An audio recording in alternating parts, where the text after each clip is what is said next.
Hello everyone. Today we're going to talk about nested loops. So, what are nested loops? Now, when we discussed loops, we said that we have something like for I in some range, right? And below that, we have a body that the loop executes again and again, right? But there was no restriction to what sets of instructions can be in that body, right? So technically, I can put an other loop inside the body of my original loop, right? This is what nested loops are. So, for example, you can have a for loop written as for j in range m here inside the body of an outer loop, which is for I in range n. Okay, so these are nested. So this loop for j in range m is nested inside the body of the outer loop for I in range n. Okay, similarly you can also have two nested while loops, like while condition 1 is satisfied, keep running this body, and that body has another loop that while condition 1.1 is satisfied, keep running this inner loop again and again. Okay, so you can also mix and match. You can have a for loop nested inside a while loop like this, shown on the left, or you can have a while loop nested inside a for loop shown on the right here. Okay, so that's about what nested loops are and how they look. But where are these actually used? Okay, so these have a lot of applications ranging from all kinds of algorithms to traversing through different kinds of data structures, or just in combinations of elements together with other elements. There are a lot of applications for these, but to actually understand that nested loops are being used in this application and to know how to apply them in that application, this is a technique that you'll develop only with practice. So what we're going to do now is look at a problem that uses nested loops in its solution. Okay. So the problem is this. You'll be given two strings A and S. Okay. What you have to do is print all strings of the form AI comma SJ, where AI is some character in A and SJ is some character in S. Okay. So you basically have to pair a character from A with any character from S and print all such pairs. Okay, that's the problem. So let's look at an example so that we understand this better. So suppose the string A that is given to us is PQRS and the string S that is given to us is XYZ. So what do I have to print? I have to print strings of the form AISJ, where AI and SJ are any characters in A and S respectively. Okay, so basically I'll have to print pairs like Q if I choose the second character of A, and X if I choose the first character of S. So QX would be something that I should print in my solution. Okay, similarly I can print RZ, okay, by taking R from A and Z from S, or I can print PY by taking P from A and Y from S. Okay, so I have to print all such pairs. Now if we look at it, this will be all the pairs that we should print. Okay, uh, so the order of the printing doesn't matter, we can print them in any order. But all these pairs should be printed in our solution. Okay, taking one character, the first character from A and the second character from S, all the pairs that we can make should be printed out. Okay, so how do we go about doing this? Okay, so to get an idea of what the exact algorithm should be, let's try to think about how we can systematically go about printing pairs like AI SJ.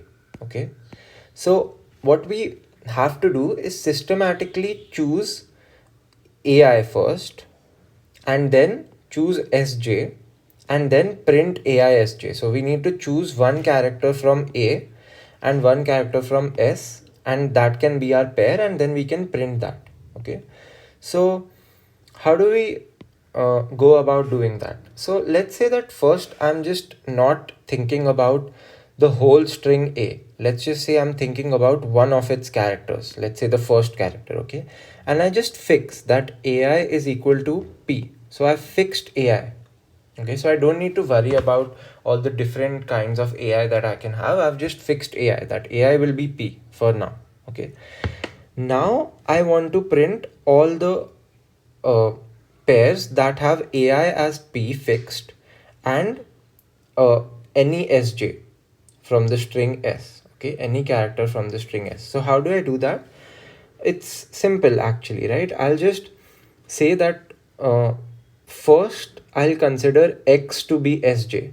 Okay, so then I can print PX, right? Then I'll say that now let's consider Y to be SJ. So then I can print PY, right? And then I'll consider that let's take Z to be SJ. So then I can print PZ. Okay. So what have I actually done here?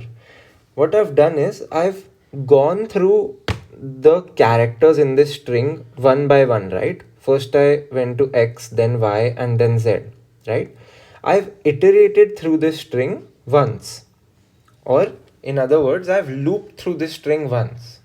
And in Python, we know that we can loop through the elements of a string using a for loop, right?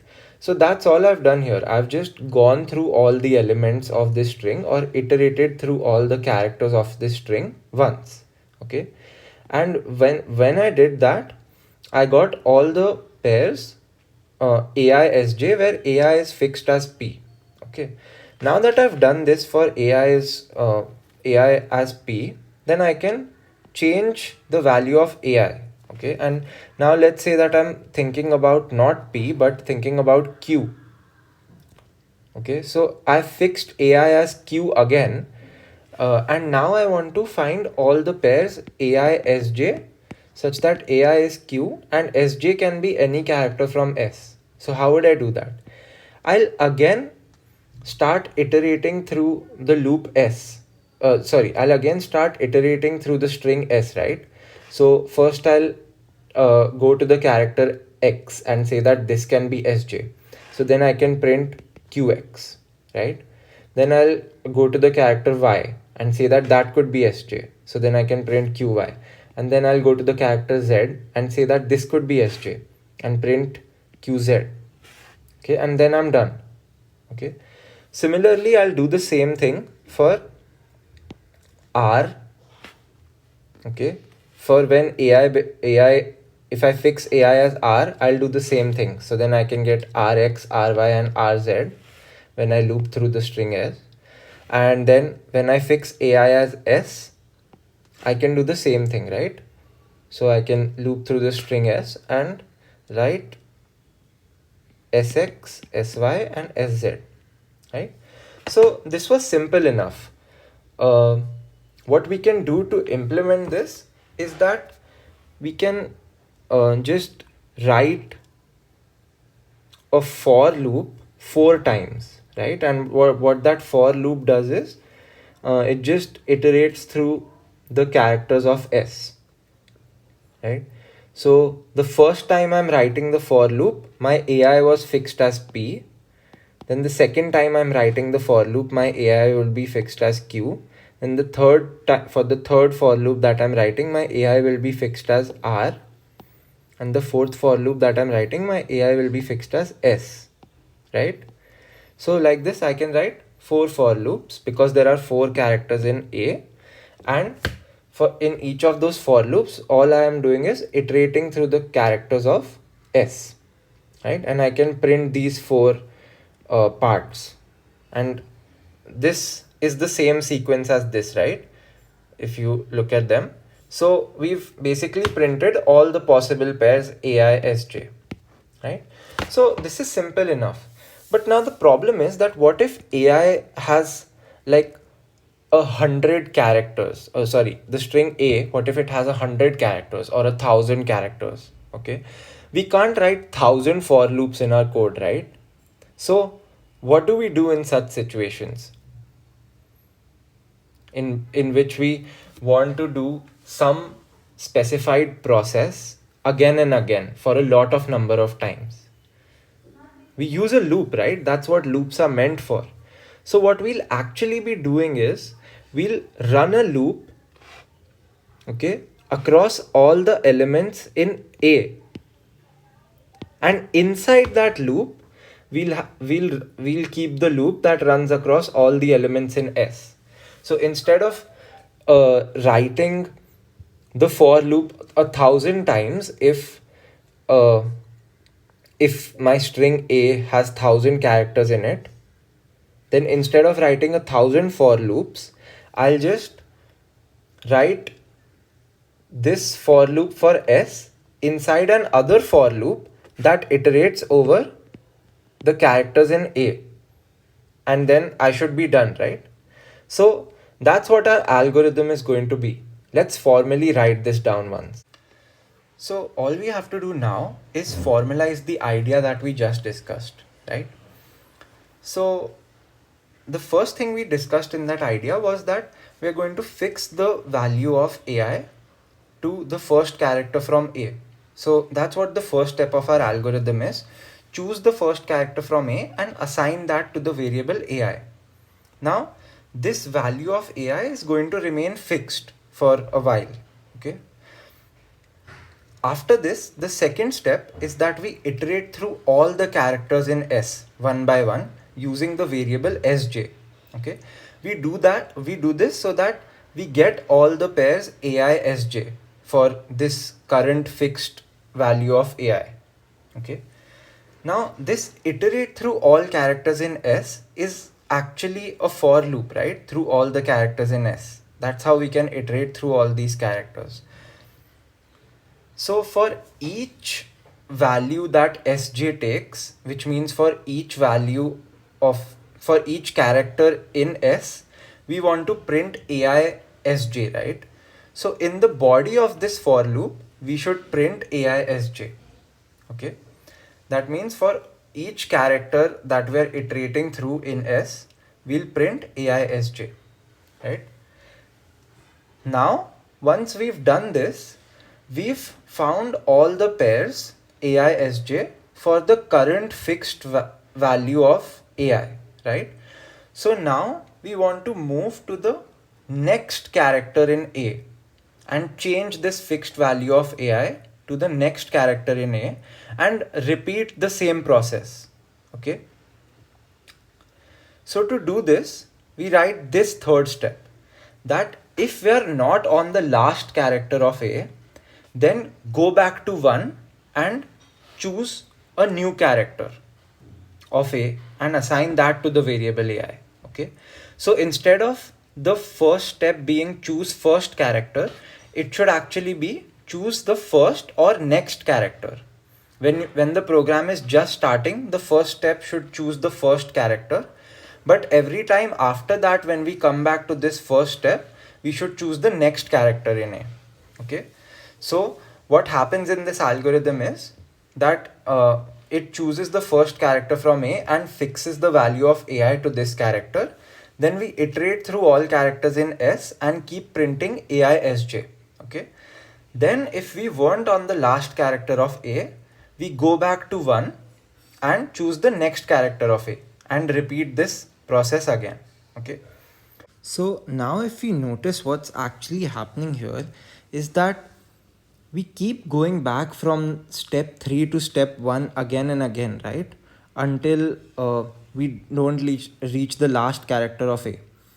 So this arrow that goes back from 3 to 1 and then we keep executing steps 1, 2 and 3 again and again. This is actually a loop, right? It's very clearly a loop. And this step 2 that we have is itself a for loop. So this step 2 that we have is actually nested inside this outer loop, which is represented by this arrow that goes from 3 to 1. So that's how nested loops work, and that's how this algorithm works. So what we're going to do now is move on to the implementation, and we'll implement this using two nested loops.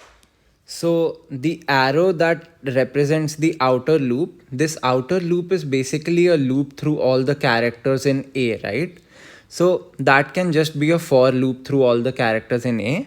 And then this step 2 again is a for loop through all the characters in S, right? So we'll implement this using this pattern of two nested for loops.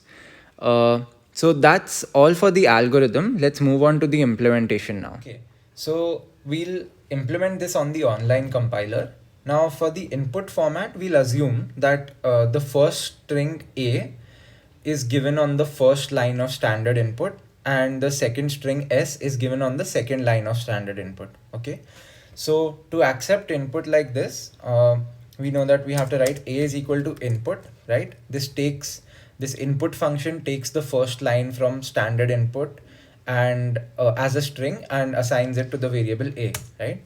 Similarly, S is equal to input, right? Now the first thing we need to write is the outer for loop, right? So what does the outer for loop do? The outer for loop just iterates through the characters in A, right? So we write for AI in A. Here AI is the iterating variable, okay, or the character variable, right? So when I'm iterating through the string A, each character of it is going to be stored one at a time in AI. Okay, in one iteration of the for loop, one character of the string A will be stored in the variable AI. Similarly, I iterate, and now inside this outer for loop, I need to have the inner for loop, right?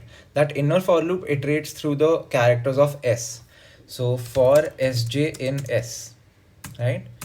Now inside this inner for loop, I should print AI plus Sj. So this plus operator will just concatenate these two characters into a string and print them out, right? That's what we wanted to do. And that's all. That's all. So we iterate through the characters in A in the outer loop, through the characters in S in the inner loop, and inside the inner loop, we print the concatenation of these two, right? That's it. So now we can try to run it and see it in action. So let's give the input. So the first string can be ABCD and the next string can be EFG. So now if I run it, we see that it displays all the different pairs taking the first letter from a string A and the second letter from string S, right? AE, AF, AG, BE, BF, BG, and so on for C, CE, CF, CG, and DE, DF, DG. So all these pairs are printed out. So yeah, that's all for this video about nested loops. I hope this was clear and you also understood the practice problem. If there are any doubts, please feel free to leave them in the comments, and thank you for watching.